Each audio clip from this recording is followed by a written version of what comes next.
জীবনের আনন্দ, বেদনা, প্রেম, বিরহ ও দেশপ্রেমের চিরন্তন প্রকাশ হয়ে আছে। একাডেমি মনে করে এই সম্মাননা নিছক একটি আনুষ্ঠানিকতা নয়, বরং একজন গুণী শিল্পীর প্রতি জাতির কৃতজ্ঞতার নম্র নিবেদন।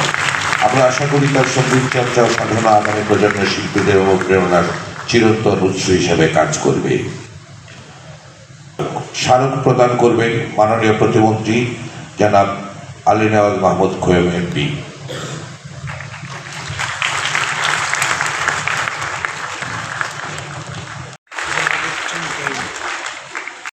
সৈয়দ আব্দুল হাদী, আমি ছোট থেকে ওনার গান শুনে শুনে এসেছি এবং এখন টিভিতে যে গানগুলো দেখতাম এগুলি সবই ওনাকে দেখে মনে পড়ছে। এবং আমাদের এখানে যে প্রজন্ম তারা সবাই ওনার স্যারের গান শুনেছেন, আত্মস্থ করেছেন, আমরা গুনগুন করে গেয়েছি, সব কিছুই হয়েছে।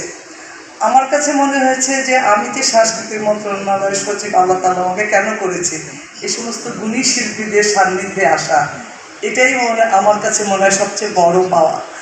কারণ উনি নিজের কর্মে নিজেই উদ্ভাসিত। এখানে কাউকে আসলে ওইভাবে সম্মানিত করাটা ওনার জন্য কোনো ব্যাপার না। উনি সম্মানিত হলেও দেশের জন্য করেছেন, গান গেয়েছেন এদেশের মানুষের জন্য।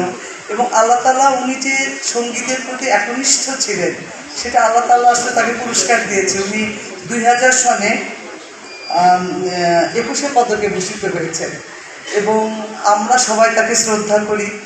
আমি মহান আল্লাহ তাআলার কাছে দোয়া করব, আল্লাহ যেন ওনাকে যে কয়দিনই হায়াত দিক, সুস্থতার সাথে আমাদের মধ্যে থেকে আমাদেরকে আরও গান শুনিয়ে যেতে পারেন।